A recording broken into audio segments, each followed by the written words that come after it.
దేవునికి స్తోత్రం. కీర్తనలు 116:8 మరణము నుండి నా ప్రాణమును, కన్నీళ్లు విడవకుండా నా కన్నులను, జారి పడకుండా నా పాదములను నీవు తప్పించి ఉన్నావు అని దావీదు మహారాజు మరి కీర్తనలో మరి మాట్లాడుతున్నారనమాట.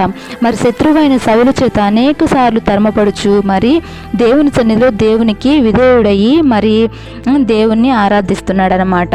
మరి అదే విధంగా మరి మన జీవితంలో కూడా అనేక మార్లు సౌలు లాంటి శత్రువులు అనేక మార్లు మరి మనల్ని కూడా తరుముచున్నప్పుడు మరి మనము కూడా దేవుని సన్నిధిలో దేవునికి విధేయులయ్యి మరి మనం బ్రతికినట్లయితే ఆయన దావీదు మనల్ని కూడా ఆయన తప్పించే దేవుడు. అనేకమైన మరణకరమైన పరిస్థితుల నుంచి మరి మరణకరమైన బలహీనతల నుంచి మరణకరమైన మరి శోధనల నుంచి ఆర్థిక పరిస్థితుల నుంచి మరి కుటుంబ సమస్యల నుంచి ఆయన మనల్ని విడిపించి తప్పించుటకు ఆయన మరి ఎల్లప్పుడూ సిద్ధంగా ఉన్నాడు.